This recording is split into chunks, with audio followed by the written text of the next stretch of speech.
Good evening, sir. My report is all about basic labor law on employer to employee relationship.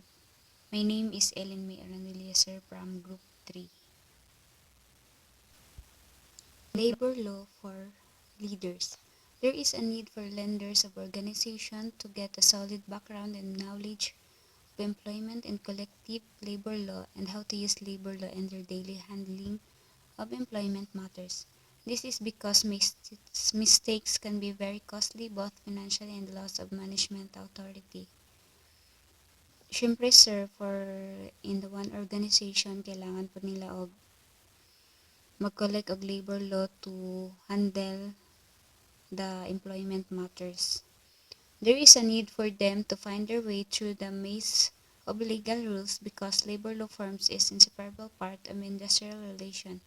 There is also need for these leaders to learn their legal rights and duties and those of employees to discover the protection employees enjoy, the law on union and collective bargaining agreements. So sa isa ka organization sir, importante jud ang labor law to part of industrial relation to need pud sa mga leader to learn their legal rights and duties to the organization and to the employees. The leaders are also advised to find out everything about strikes, lockouts, protest action, and pickets issues for negotiation to effectively handle the people and their organization. So si leader daw sir mag-advise to find the way nga maging handle ang tanan sa mga welga, sa mga issue pa sa organization. So si leader ang mag-handle. Workers want to be treated fairly by their organization, must expect fairness and many demand it in the labor code.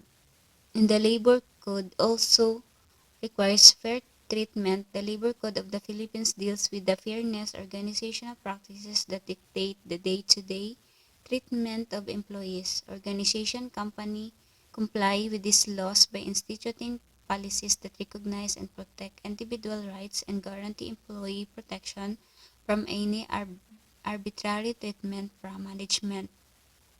So diri daw sa Pilipinas sir, ang tanan nga workers naging treat nga maging fair para dili pod ano sa iba sir kanang unfair ba. So kailangan nila mag fairness na maging demand sa labor code para sa fair treatment.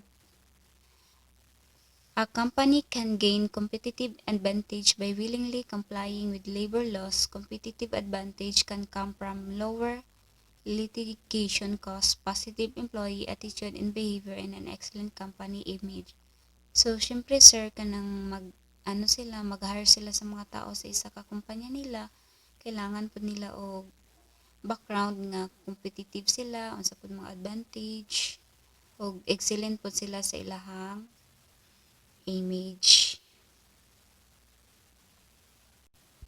State policy on labor.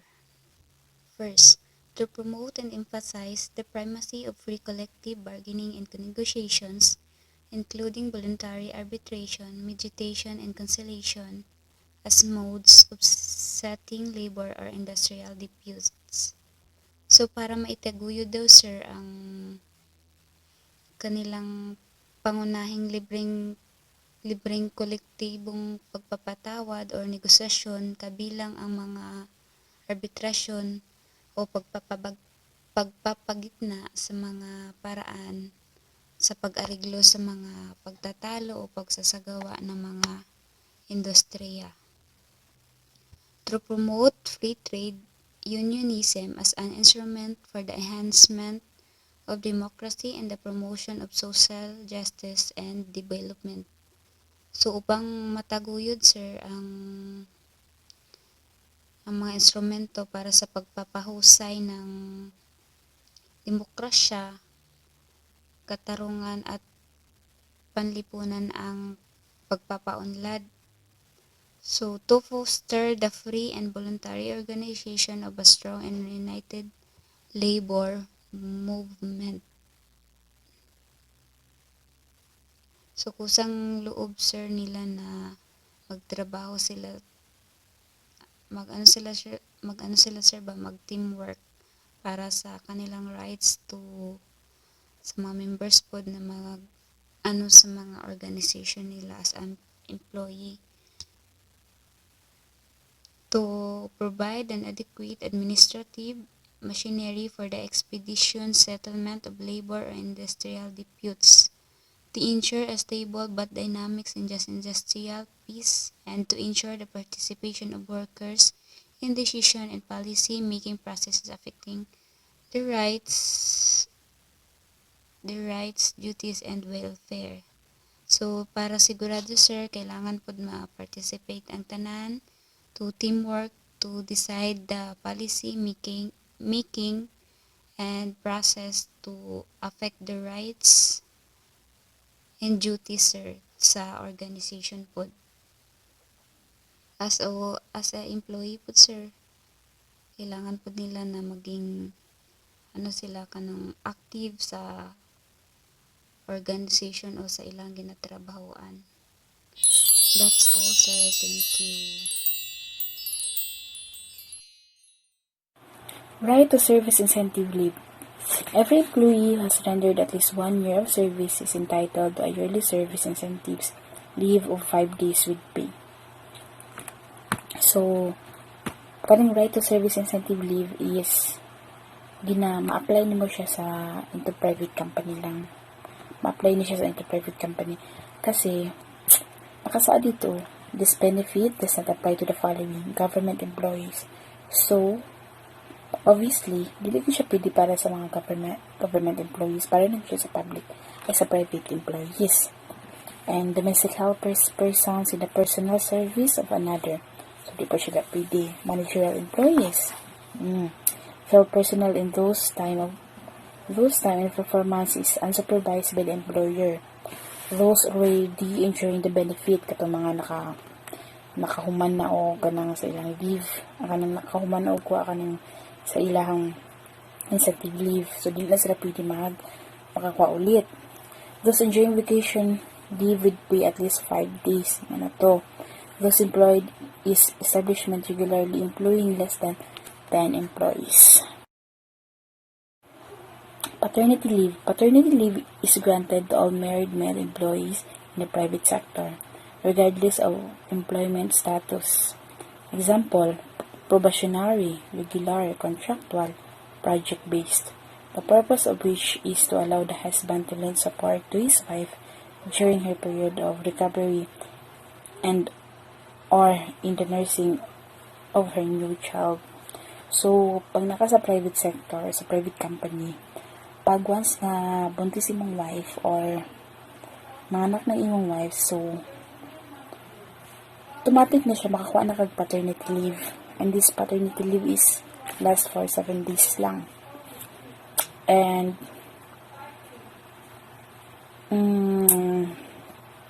kanang imong paternity leave is babayaran gihapon ka kanang rate nimo that 7 days ba, that 7 days na gihapon kay nagapon kay salary ana. Maternity leave. Every pregnant woman in the private sector, whether married or unmarried, is entitled to a maternity leave of 60 days in case normal delivery, abortion, miscarrying, or 78 days in case of cesarean sector delivery, with the benefits equivalent to 100% of the average daily salary credit for the employees as defined under the Social Security Law. So, pag once nga nagtatrabaho ka sa private sector or private company, pag manganak na ka, so nago kay maternity leave. And pag normal delivery lang nimo, si mong anak is na kay 60 days.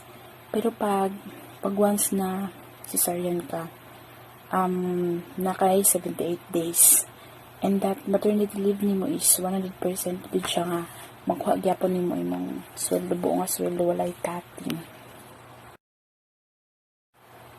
Parental leave for solo parents. Parental leave for solo parents is granted to any solo parent or individual who is left alone with the responsibility of parenthood to enable him/her to perform parental duties and responsibilities where physical presence is required.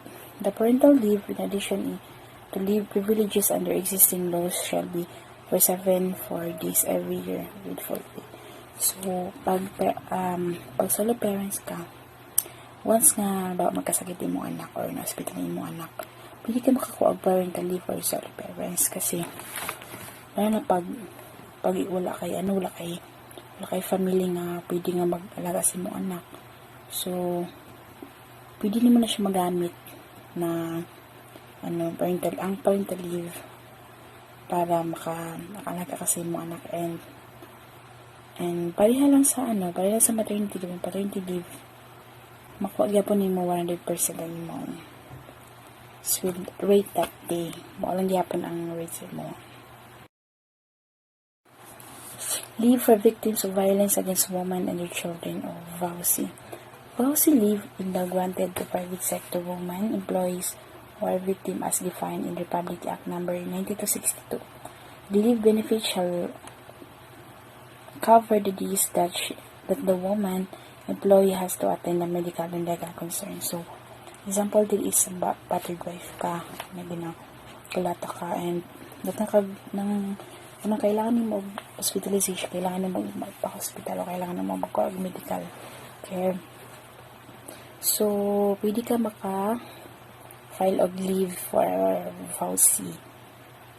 Basta na lang kay naka-evidence na mapakita na kami din ako or ako kulat ako sa kumbana, so kailangan ako pa-doctor or kailangan ako mag-medical medical examination like that. Service charges. Employees of employers collecting service charges are entitled to an equal share in the 85% of total such charges except managerial employees. The remaining 15% of the charges may be retained by the management to answer for losses and breakages for the distribution to managerial employees. As a discretion of the management in the later case, service charges are collected by most hotels and some restaurants, nightclubs, cocktail lounges, among others. So there is examples there is pag nagtatrabaho ka into a company, nagtatrabaho ka, for example, into a restaurant. Pag once na i-tip sa imuha, automatic ang 15% ato is mato na siya sa management and the rest of the 85% is mato sa imuha. So, malang ginakong baka-intindi. Separation pay. Separation pay is given to the employees in the instances covered by Articles 283 and 284 of the Labor Code. An employee's entitlement to separation pay depends on the reason or ground for the termination of his services. On the other hand, where the termination is for authorized causes, separation pay is due. So, there is a separation pay. Nakadepende na diri sa dahilan ni mo, halimbawa, mag-resign na ka into sa company. Nakadepende siya kung unsa ang reason nga nung magawa na ka dito. Kasi kasi ang separation pay sa employee is equivalent is to 1 month pay or at least 1 month pay for every year of service. So, pag dugay na ka dito sa company, so automatic na siya nga maka-nag separation pay ana. Pero pag upa ka, nag-resign na ka, syempre, wala mo kayo makuha siguro or sigamay lang imong makuha kung wala pa nakaabot o 1 year into 13th month pay. All the employees are required to pay the rank and file employees regardless of the nature of their employment and irrespective of the method by which their wages are paid provided they work for at least 1 month during a calendar year. 13th month pay should be given to the employees not later than December 24 for every year. So, kaning 13th month pay, so given man gid siya sa tanang company. Bang makaabot na ka 1 month during a calendar year, so makakuha gid kag 13th month pay. So given gid siya all company, tanang company, private man or government, given gid ng 13th month pay.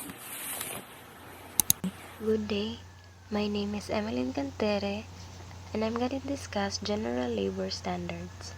General labor standards consist of minimum wage, premium pay, right to holiday pay, regular holidays, overtime pay, night shift differential, and computation of wages, and more to be discussed by the next reporter. Minimum wage. We are already familiar with minimum wage, and it is the lowest remuneration that employers can legally pay their workers. Computation of the estimated equivalent monthly rate, or EEMR, of monthly paid employees is applicable daily rate multiplied by 365 divided by 12. 365 days is consist of 299 ordinary working days, 52 rest days, 11 regular holidays, and 3 special days. Premium pay. Premium pay refers to the additional compensation for work performed within 8 hours of non-work days, such as rest days and special days. Special days can be All Saints' Day, Chinese New Year, or Black Saturday. Right to holiday pay. Holiday pay refers to the payment of regular daily wage for any unworked regular holidays. Regular holidays can be New Year's Day, Christmas Day, or Labor Day. Regular holidays. Every employee is entitled to this holiday pay. This means that the employee is entitled to at least 100% of his or her basic wage even if he or she did not report for work, provided he or she is present or is on leave of absence with pay on the work day immediately preceding the holiday. Overtime pay. Overtime pay refers to the additional pay for work performed beyond 8 hours a day. Night shift differential.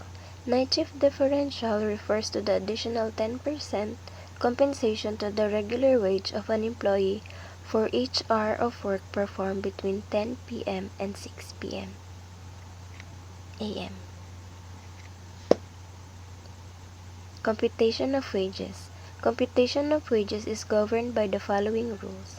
Computing overtime. On ordinary days, plus 25% of the hourly rate multiplied by the number of hours.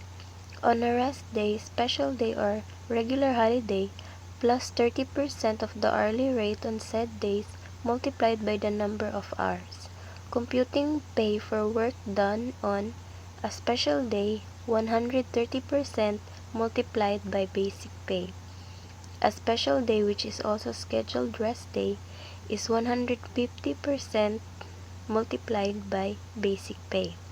A regular holiday is 200% multiplied by basic pay. A regular holiday, which is also scheduled rest day, is 260% multiplied by basic pay. And computing night shift premium, where night shift is a regular work, on ordinary day, it is 110% times basic hourly rate. And on a rest day, special day, or regular holiday, it is 110% of regular hourly rate for the rest day, special day, or a regular holiday. Computing overtime on a night shift. On ordinary day, 110% multiplied by overtime hourly rate. On a rest day, special day, or a regular holiday, 110% of overtime hourly rate for a rest day, special day, or regular holidays. Computing 13-month pay. Total basic salary earned for the year exclusive of allowances, overtime, holiday, and night shift differential pay divided by 12 months is equal to 13-month pay. That is all. Thank you.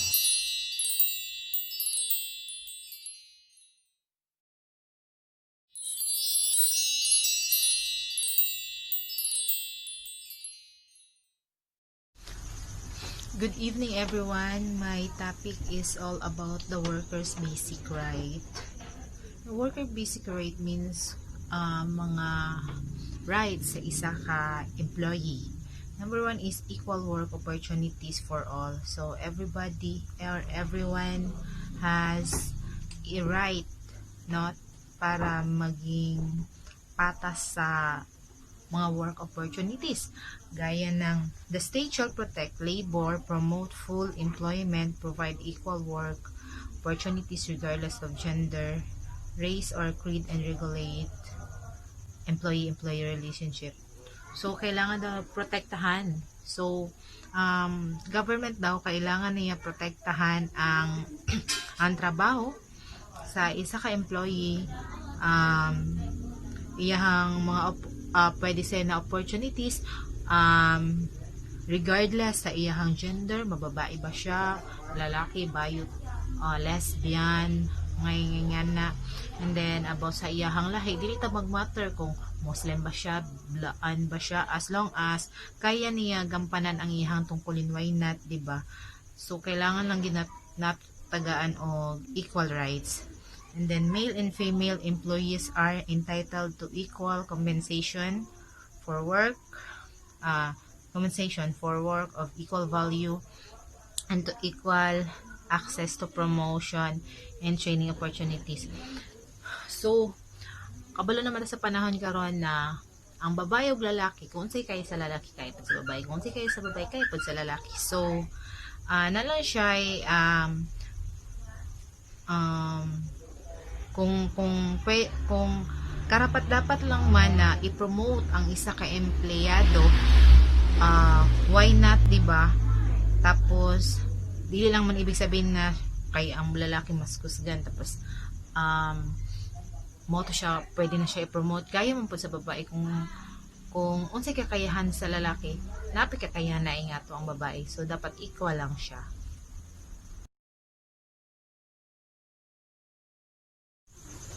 Next is security of tenure. Every employee shall be assured security of tenure.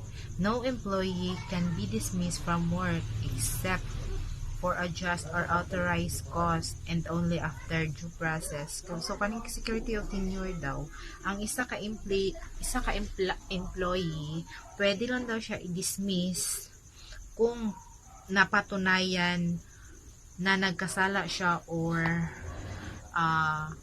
pagkatapos sa due process, meaning dili nimo pwede tanggalon ang isa ka empleyado kung halimbawa kaning gatag na lang ko og kanang kuan situation. Halimbawa sa isa ka company, na hold up sila, pagkahuman na mga empleyado na bilin. So kabalo man jud pag naay mga ingana ng mga incident is makaingon jud ang uban na inside job na ba. So bago ta mag ano og kanang bago na to sila i-judge nga naagid dayon sila mga kinalaman, moagi pa na siya og process, due process, saka pa na sila husgahan kung tinuod man jud na nagkasala sila. So dili sa ta mag-judge dayon sa ilaha or tanggalon dayon sila sa trabaho kay naalang sila dito sa scene, mga ingay na. So mo ni siya ang mga reason na makomit sa isa ka empleyado na naay karapatan ang isa ka employer para tanggalon siya. Number one is serious misconduct. Syempre kung yung isa ka empleyado walay batasan or ano gid siya, naay maling pag-uugali, ganahan ba dai ka nga mo stay siya sa imong company, di ba dili? So next is willful disobedience of employers lawful orders connected with work. O sa kani kaning dili niya sundon kung unsa man tong mga orders sa iyahang employer regarding sa work, pabungol-bungol lang, example gisuguan o kani i-deliver sa ni dito, wala kay gibuhat, imuhang gibuhat is nag-adto ka dito sa bilyaran, di ba, okay ba din na, pwede ba din na. Next is gross and habitual neglect of duty. Kung ikaw daw, kung isa ka empleyado, naging pabaya sa iyahang trabaho, so isa pa siya sa reason niya pwede ka tanggalon sa imuhang employer. Next is fraud or willful breach of trust. Meaning, kung kanang fraud or willful breach of trust, meaning nagapandaya daw ka, pwede siya mabutang sa pandaraya. Halimbawa mag time in ka, mong time in, kunyari logbook lang inyong gamit, inyong time in kay 8 AM, so kay logbook lang man butang nimo dito, kunyari na late ka, 8:15 ka nag-abot, unya 8 AM inyong kaning time in, so gibutan nimo dito 7:59 para dili ka late. So ito din siya magsulod ang fraud or willful breach of trust. So mawalaan og kanang ano nimo ang tiwala sa imong employer ba, imuhang aboso. Next is commission of crime or offense against the employer's family members or representative. Kani siya kung na kay krimen naghihimo against sa imuhang employer, sa imong employer's family or representative, na isa pa to siya sa dahilan na pwede ka tanggalon sa imong trabaho. Then next is other analogs cases. So unsa pa tong mga dili maayo na gibuhat nimo, salig gihapon to siya na pwede ka tanggalon sa imong work.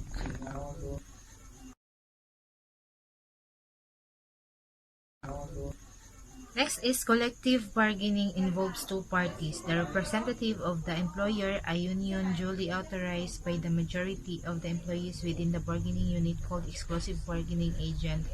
So kaning bargaining agent daw, murag mao ni siya ang kanang kuan, kung sa kuan pa sa barangay, kay mao ni siya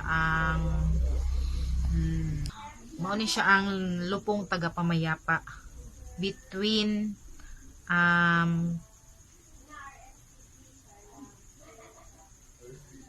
employer-employee.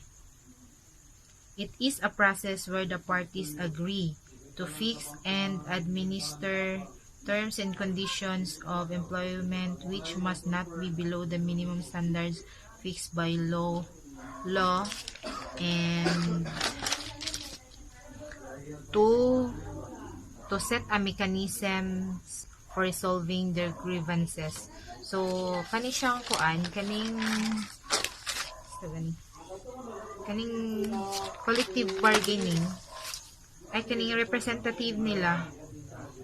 Ang collective bargaining mo doon siya ang process na para i-fix ang terms and conditions sa ilahang employment na dili daw siya mawala sa minimum standards sa fix na naghihimo sa batas. And ang next is siya ang murag moto akong gingon, lupong tagapamayapa ang mag-resolve kung ang employer-employee kay na mga naikaligot sa isa't isa, naikasuko sa isa't isa, so sila ang mag-ayos ani. That's all, thank you. Naikaligot sa The Philippine Labor Code. So, the Labor Code is divided into 7 books as follows.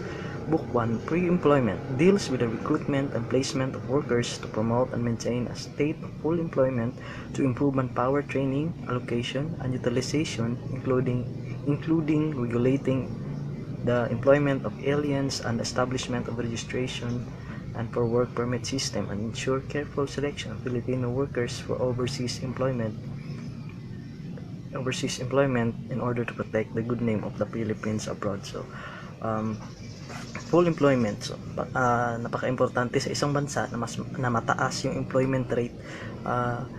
Pag mataas kasi yung employment rate, nagre-result yun or nag-i-imply yun ng mas liquid na society. So, mas maraming pera ang dumadaloy sa society, quality living yung mga tao, high purchasing power, so mas mataas na rin yung income tax return ng government. So, mas maraming project. So, parang domino effects yan eh. So, kapag full employment, may sahod ang mga tao, less independent, so mas marami silang mabibili. Pag marami namang mabibili is mas malaki ang kita ng ng mga negosyo, tapos babalik din yan sa gobyerno kapag nagbabayad na sila ng tax income. So sa pre-employment din is na-discuss, it tackles about din sa sa Filipino workers for overseas employment na protect ang good name ng Philippines abroad. So kapag sinabi kasing Filipino DH o Pinoy Domestic Helper, no, so iba yung treatment ng mga taga-ibang bansa sa atin doon. So kapag Pilipino, tinitrato nila na parang mas above or ahead sa ibang lahi like Indian, African, Indonesian. So iba yung treatment nila doon kasi pag Pilipino daw, mas madaling makaintindi, malinis, matalino, yung mga ganoong hindi barbaro, maaasahan. So yun, isa din yun sa nagpapromote ng pangalan natin. Selected provision from Book 1 of the Labor Code. Article 18. Ban of direct hiring. No employer may hire a Filipino worker for overseas employment except through the boards and entities authorized by Secretary of Labor. So hindi lahat po ng agency is ban on direct hiring. It means bawal po sa isang Pilipino na i-hire siya ng taga-ibang bansa diretso. So dapat dadaan talaga sa mga agencies at hindi lang yung kung anong agency, kundi yung mga agency na yung agency talaga na authorized ng Department of Labor na magpadala ng mga Filipino workers sa ibang bansa. Article 22. Mandatory remittance of foreign exchange earnings. It shall be mandatory for Filipino workers abroad to remit a portion of their foreign exchange earnings to their families, dependents and or beneficiaries in the country in accordance with rules and regulations prescribed by the Secretary of Labor. So, kailangan mag-remit ng isang Filipino overseas worker sa kanyang pamilya. So, way na din ito ng government para masupply or masustain ang supply ng ibang currency sa ating bansa, no? So kailangan kasi na meron tayong pondo ng iba't ibang currency like dinar, dollar, yen, mga ganun. Article 26. Travel agencies prohibited to recruit. Travel agencies and source agencies of airlines companies are prohibited from engaging in the business of recruitment and placement of workers for overseas employment, whether for profit or not. So sabi ko kanina, meron talaga mga agency, specified agents.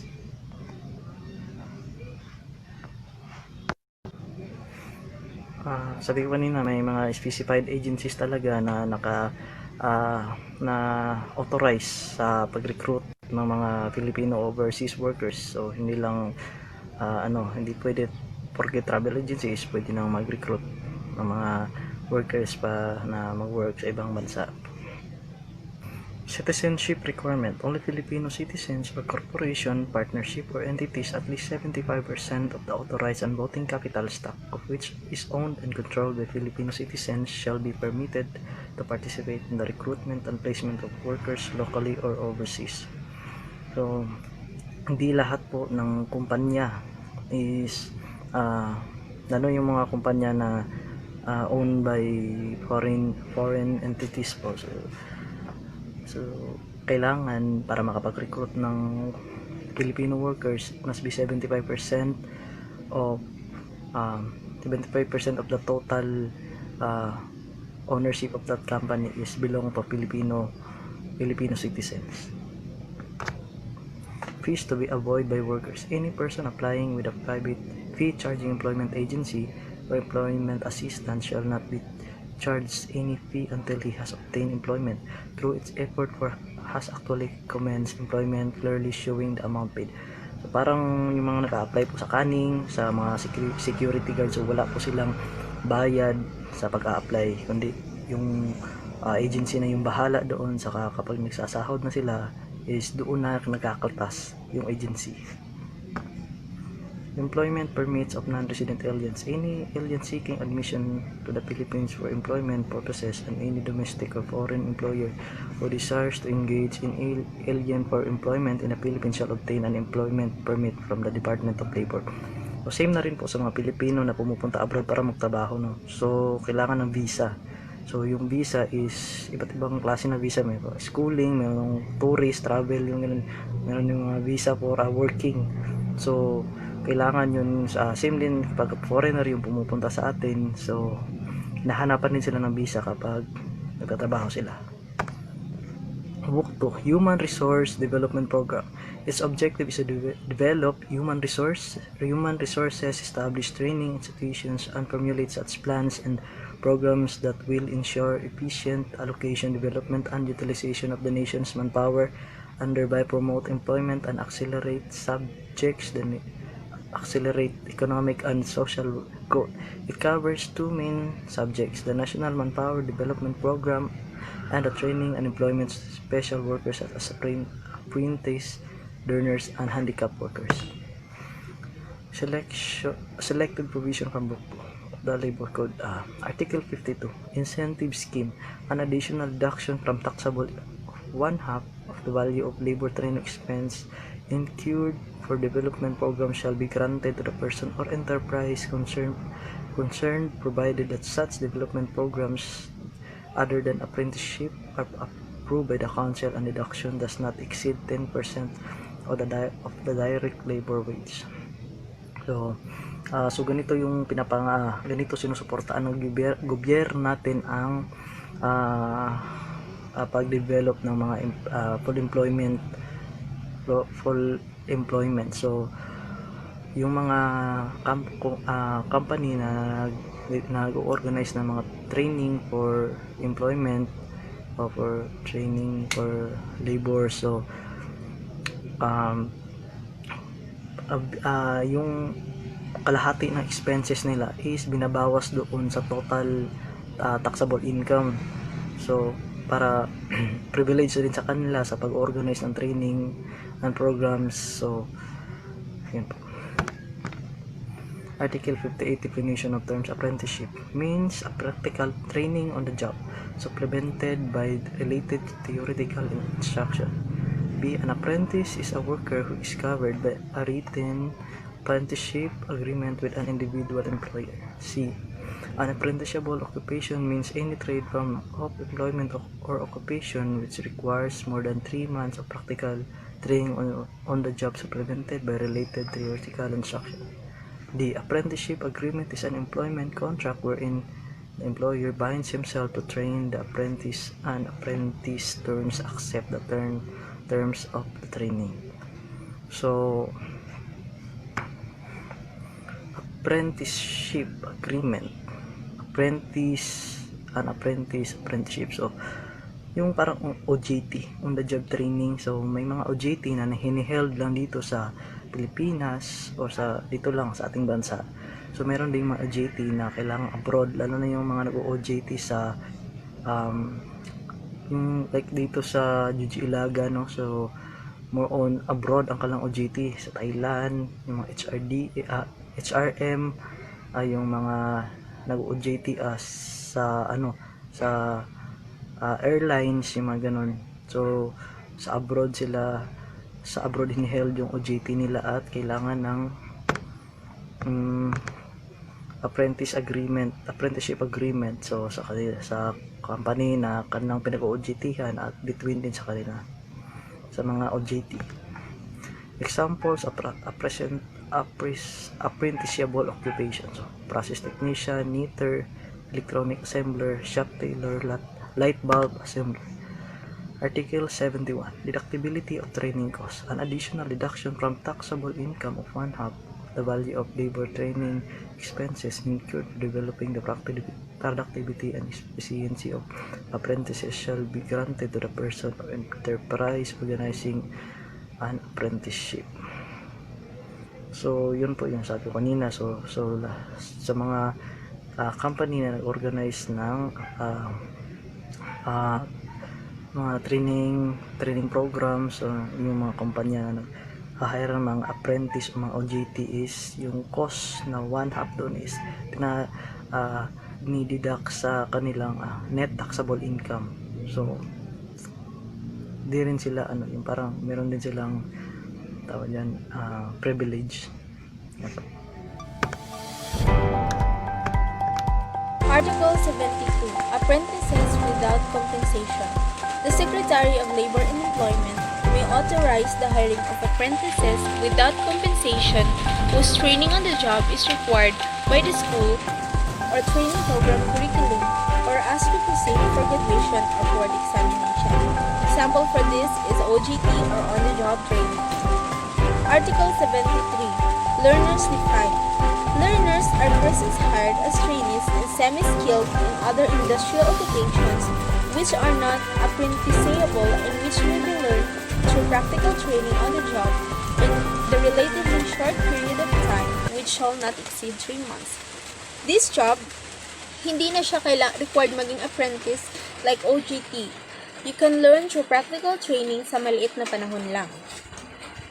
Examples of non-apprenticeable occupation is sales lady, cashier, stocks, record clerk, and cargo handler. Article 75. Learnership Agreement. First, the names and addresses of the learners. Second, the duration of the learnership period which shall not exceed 3 months. Third, the wages or salary rates of the learners which shall not begin at less than 75% of the applicable minimum wage. And fourth, a commitment to employ the learners if they so desired as regular employees upon completion of the learnership. All learners who have been allowed to suffer to work during the first 2 months shall be deemed regular employees if training is terminated by the employer before the end of the stipulated period through no fault of the learners. Book 3. Conditions of Employment includes provisions on working conditions and rest periods that deals with hours of work, weekly rest periods, holidays, service incentive leaves, and service charges.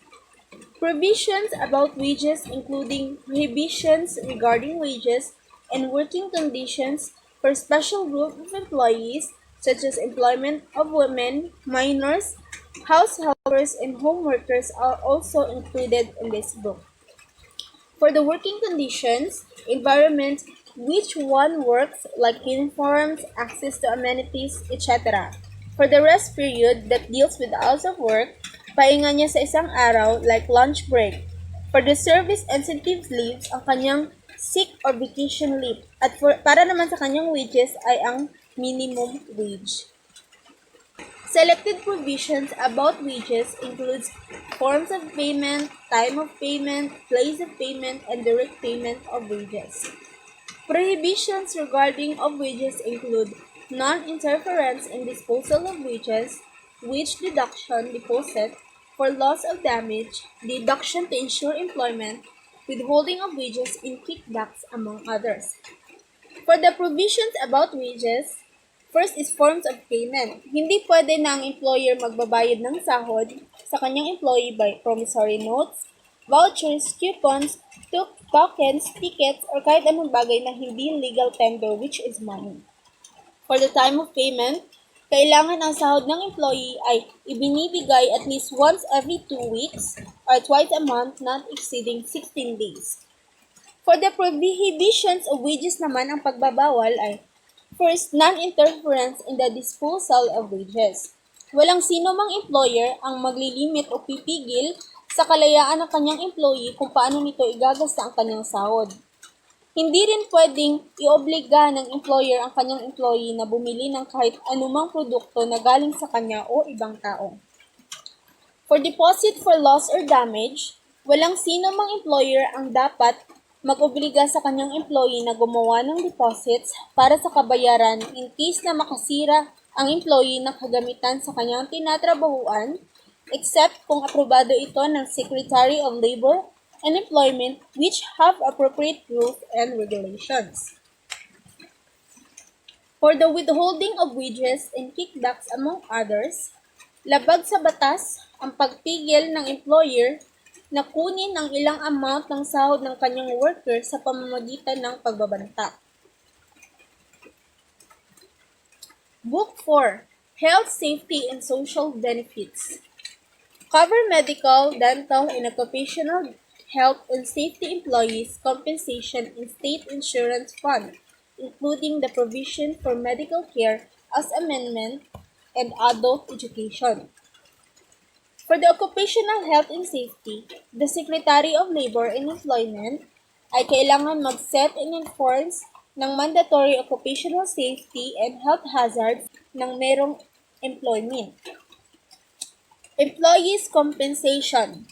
Ang estado ay kailangang mag-promote at mag-develop ng tax-exempt employees compensation program kung saan ang employees at ang kanyang benepisyaryo in case na magkaroon ng work-connected disability or death ay secure sila sa income benefit at medical-related benefits.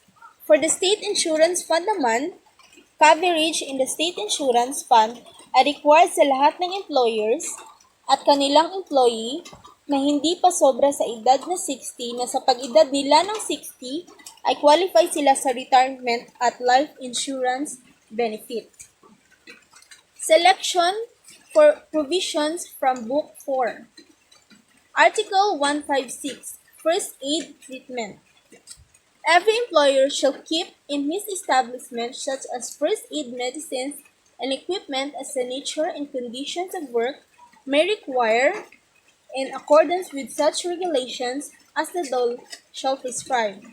The employer shall take steps for the training of a sufficient number of employees in the first aid treatment. Kailangan ang bawat employer ay meron silang first aid medicines and equipments for the nature kung anong klase ang trabaho ang mayroon sila. Kailangan ito at required ito ng dole. Article 157. Emergency Medical and Dental Services.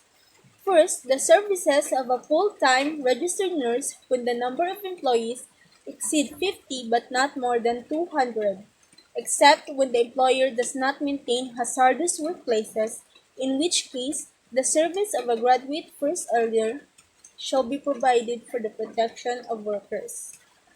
Second, the services of a full-time registered nurse, a part-time physician, and dentist in an emergency clinic when the number of the employees exceeds 200 but not more than 300. And last, the services of a full-time physician, dentist, and a full-time registered nurse, as well as dental clinic and an infirmary or emergency hospital with one bed capacity for every 100 employees when the number of the employees exceeds 300. Book 5, Labor Relations, covers the major sections of the National Relation Commission NLRC, National Conciliation and Mediation Board NCMB, and Bureau of Labor Relations BLR. It gives a comprehensive discussion about organization, collective bargaining agreements, grievance machinery, and voluntary arbitration, conciliation, mediation, strikes, and lockouts. It includes acts of unfair labor and practices that both the employer and labor organizations may commit. For the labor organization, this is the union or association ng mga empleyado for the terms and conditions of employment. Collective bargaining agreements is a written contract negotiated through collective bargaining for employees with the management of a company that regulates the terms and conditions of employees at work. For the grievance machinery naman, non-implementation of policies, practices, and procedures on economic and financial issues in other terms and conditions and employment fixed by law, including salaries and incentives. Conciliation and mediation. 2 methods of conflicts and resolution in which a third party is involved. Strike, temporary na paghinto sa pagtrabaho ng mga empleyado, and lockouts, temporary na hindi pagbigay ng employer ng trabaho. Book 6, Post-Employment. A security of tenure law updating RA number 1052 and RA number 1787 known as the termination pay law. It also deals with the different labor laws pertaining to resignation, layoff, and retirement from the service. The termination pay law is ang empleyado ay entitled na magkaroon ng separation pay equivalent to 1 month pay kada taon ng kanyang serbisyo. Layoff, act of employer na magsuspende o magtanggal sa kanyang empleyado either temporarily o permanently. And retirement, ang empleyado ay kailangan makatanggap ng retirement benefits. Book 7, Transitory and Final Provisions. Includes penal provisions and liabilities, prescription of offenses and claims, and transitory and final provisions. Good morning, everyone. I'm Iris El Kayakap, and I'm Amera J. Castillon. Our topic is all about provision regarding health and safety in a workplace. Working condition means that the employer must be provide workers with every kind of jobs against injuries like sickness or death through safe and healthful working condition. So, example, if the supervisor or the owner of the company will provide each of these benefits. So, jobs may be hazardous or non-hazard. So, hazardous jobs are those which expose the employee to dangerous environment elements, including the contaminants. So, example of contaminants like these.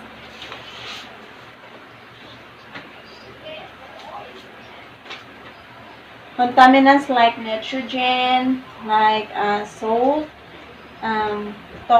toxins produced by bacteria. So the radiation is like, for example, heat from the stove burner or visible light from the candle.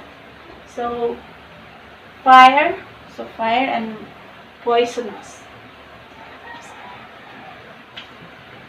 Biological agents, an explosive or dangerous process or equipment including construction, mining, quarrying, blasting, stowering, mechanized farming, and operating heavy equipment. So example of you are familiar from construction, like for example general construction, example building. You can construct a multi-purpose building, and mining, quarrying, blasting means blasting like mag-change of paint sa isa ka paint. So, stowering, farming, and operating heavy equipment means yung heavy equipment like crane, bulldozer. Company also provide that. So, easy benefits for work-related contingency. The employer's compensation program is that the tax-exempt compensation program from the employees under dependents created under Presidential Decree number 626, which was implemented in March 1975. So the benefits include the medical benefits, like for example, field health, SSS, they also provide, and for the disability benefits for PWD person. And for the rehabilitation benefits, this includes that if the worker is ma-injured, if magbalik siya sa work, pwede gyapon siya maka-benefits ani nga implemented. So, the date of death and perennial benefits and pension benefits. Right to safety and healthful condition of work. Safety refers to the physical and environmental condition of work which complies other safety requirements employers should provide their employees. Employers must provide their employees with the following instrument and or working station. Sa amo ang company manggod is gina-provide na sa amo ang boss dapat kumpleto ang PPE for the safety of their employees. A properly designed exhaust system and waste disposal, local exhaust or general ventilation to keep toxic fumes or gases. Adequate number of fire extinguishers in the workplace. So kana siya provided gid na siya para if ever na ay sunog is dali lang nato siya maapula. Designated safe smoking and welding areas far from combustible, flammable substance and containers that have healed.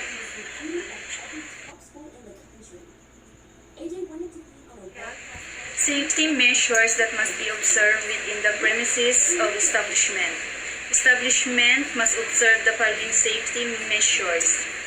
Building premises shall have adequate fire emergency or danger signs and safety instruction of standard colors and sizes visible at all time. So sa isa ka company is importante gyud nga naatay mga signage para mabala nato siya kung danger ba to siya, danger zone. Para ma-aware ang mga tao sa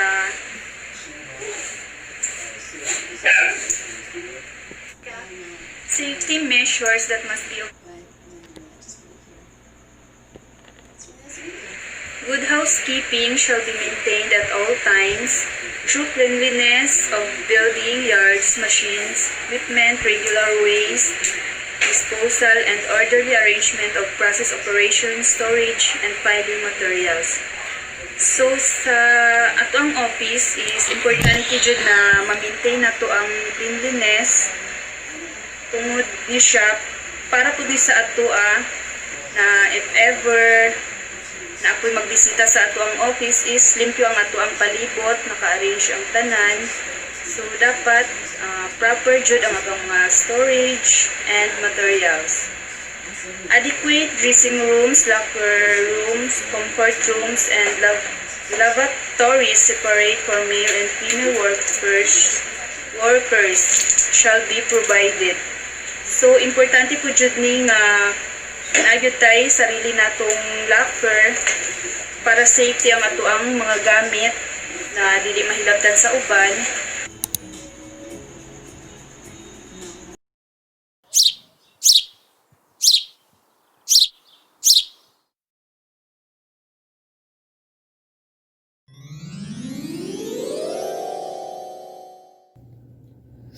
Hello, good day. I am Kimberly Arcaza and I am about to tackle the Department of Labor and Employment. So, the Department of Labor and Employment started as a small bureau in 1908.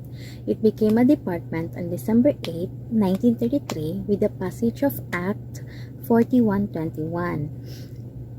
It is the national government agency mandated to formulate and implement policies and programs, and serves as the policy advisory arm of the executive branch in the field of labor and employment. It consists of the Office of the Secretary, 7 bureaus, 6 services, 16 regional offices, 12 attached agencies, and 38 overseas offices, with a full manpower complement of 9,806 as of May 2011. So, basically, the role of the Department of Labor and Employment is to formulate policies, implement programs, and It serves as the policy coordinating arm daw sa executive branch sa labor and employment nga field. Ito lang.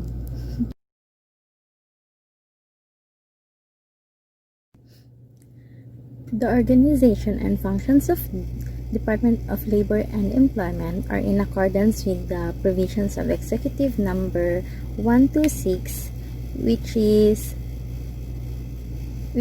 declared as the policy of the state to afford protection to labor, promote full employment, ensure equal work opportunities regardless of sex, race, or creed, and regulate the relations between workers and employees. It is amended by the Labor Code of the Philippines and other relevant and pertinent legislations. The department has exclusive authority in the administration and enforcement of labor and employment laws and such other laws as specifically assigned to it or to the Secretary of Labor and Employment.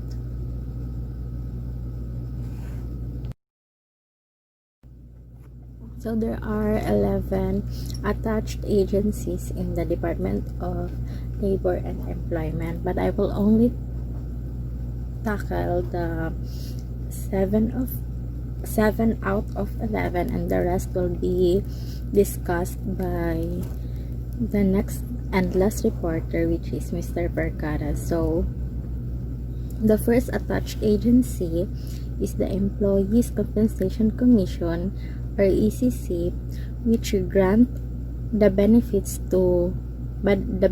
of workers who suffer work-related injuries, sickness, disability, or death.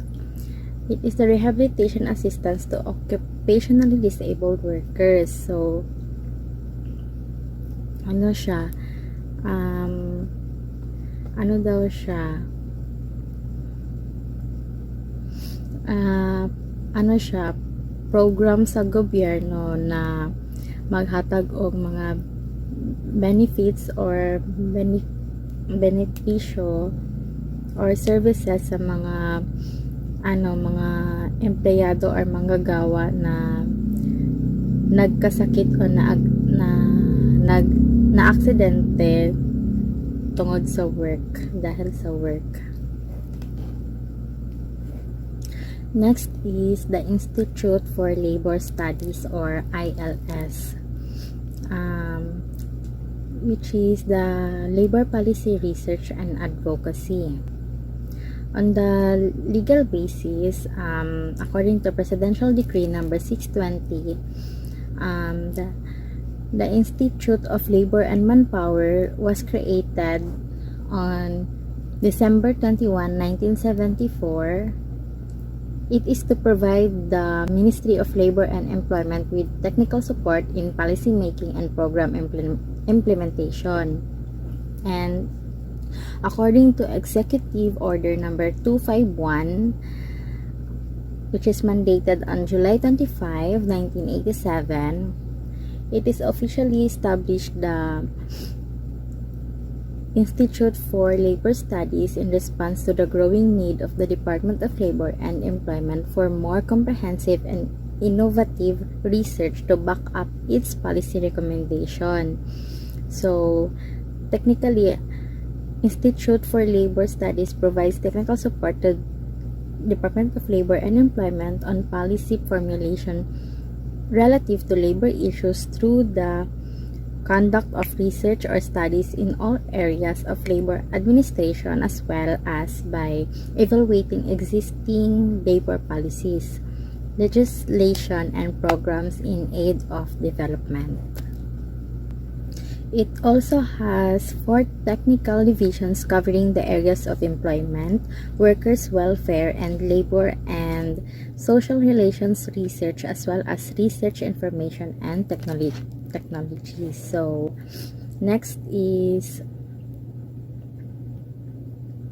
Maritime Training Council, or MTC, which is the formulation of appropriate training policies and regulates operations operations of privately owned maritime training center to ensure the Filipino seafarers qualification with international maritime standard. So, MTC is mandated under LOI 1404 and Executive Order 242 to formulate training standards, regulates or supervises and inspects maritime training centers offering IMO courses required under the STCW Convention. It is also responsible for the implementation of the 1978 STCW Convention as amended. And if you are wondering what is STCW Convention, it is the one who provides the minimum training requirements for seafarers on board overseas ships. These requirements are also being required of seafarers in the domestic trade. These functions are being undertaken by both the MTC and the Marina. Next is the National Conciliation and Mediation Board, or NCMB, which is the one who shall formulate policies, develop plans and programs, and set standards and procedures relative to the promotion of conciliation and mediation of labor disputes through the preventive mediation, conciliation, and voluntary arbitration, facilitation of labor management cooperation through joint mechanisms for information sharing, effective communication and consultation, and group problem solving. So, on legal basis, according to Executive Order number 126, NCMB was created on January 31, 1987. It is an agency attached to the Department of Labor and Employment, and yun nga, it absorbed the conciliation, mediation, and labor management functions of the Bureau of Labor Relations and its counterparts in the regional offices of the department. So, the NCMB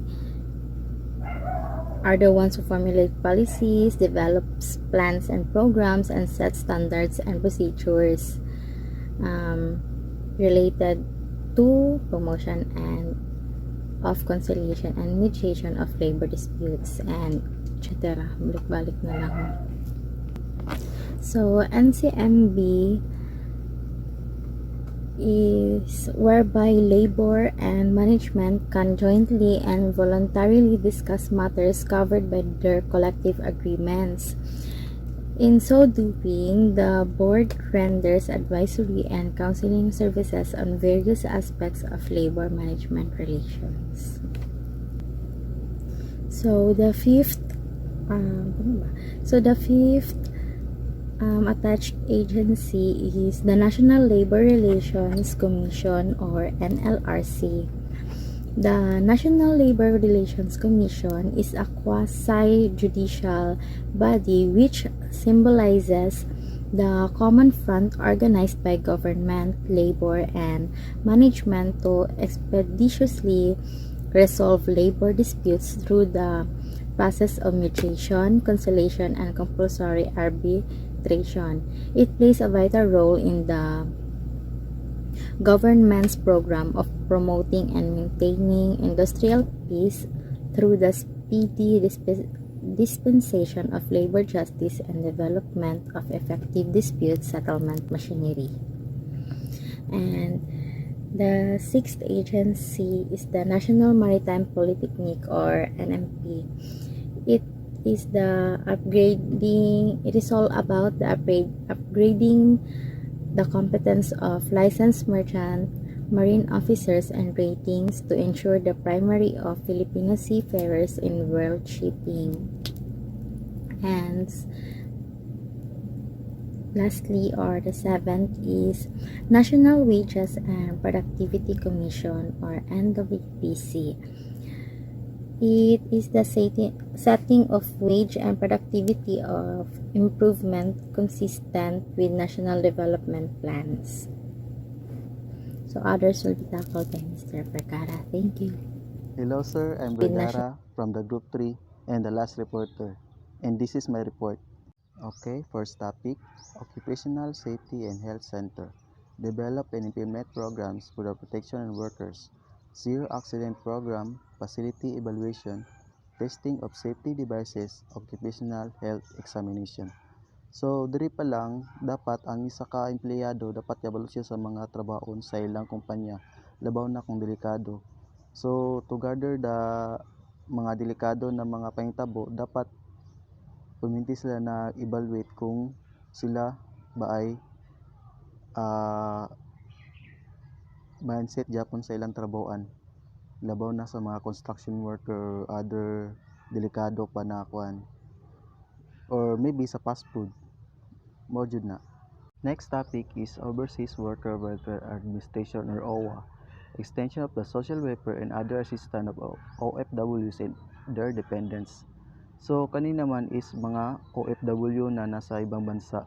So, kung meron silang problema is matulog lang sila sa OWA and mga di mo na to malikayan ang mga problema dito like ginamaltrato sila sa mga amo or maybe sa sahod nila kanang overtime sila sa work or mga other pa na problema. So, ang OWA na ang bahala doon. Okay, next is the Philippine Overseas Employment Administration or POEA. Supervision of the deployment of OFWs under the best possible terms and the regulation of the private sector, participation in recruitment and overseas placement, global OFW mapping and profiling in manpower registry, foreign principals, accreditation, registration, job orders monitoring, market development and management, adjudication and abbreviation of OFW cases. So related dyan po siya sa OFW or yung mga gustong magtrabaho in other countries. So kaning POEA is dapat ang kanang agency is registered under the POEA para iwas na rin sa illegal recruiter. So mga nababalak na mag-ibang bansa, dapat siguraduhin nyo na dapat registered siya sa under POA license. The next is Technical Education and Skills Development Authority or TESDA, training and retraining of workers to produce globally competitive Filipino workers.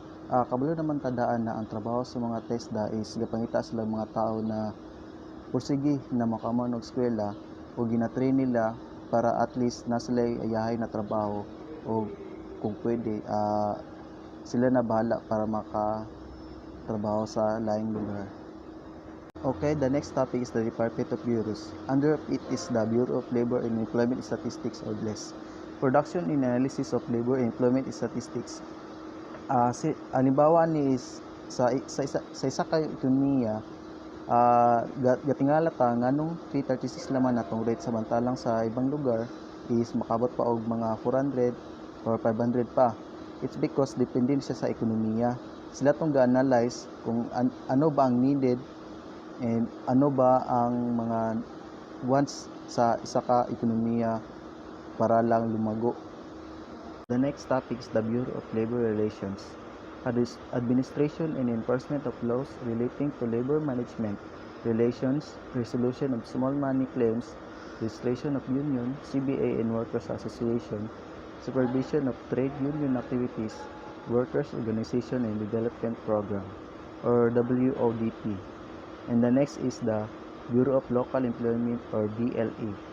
Employment, promotion, and administration and enforcement of laws relating to local recruitment and placement, alien employment and apprenticeship such as Field JobNet and Skills Registry and Capability Program for Employment Service Providers, which includes Public Employment Service Office or PESO, Local and Private Equipment and Placement Agency, PRPA, Local. Next is the Bureau of Rural Workers, Administration and Enforcement of Laws relating to Rural Workers. Ang halimbawa na lang ani is itong mga sa layo-lagyo, sa mga bukid-bukid, like mga farmers. Gidatabangan pa sila sa gobyerno ani siya. So the next is the Bureau of Women and Young Workers. Administration and enforcement of laws relating to working women and young workers for the protection and promotion of their welfare and interest. Ang halimbawa na lang ani is mga minor pa na gusto nilang motrabaho o mga kasambahay na ginamaltrato. So nadyo sila kilagyan na kumbaga kung dapaton sila is magreklamo lang sila para matabangan sila sa gobyerno. Okay, the last topic is the Bureau of Working Conditions. Administration and enforcement of laws relating to working conditions like safety officers, accreditation program, resolution of labor standard cases.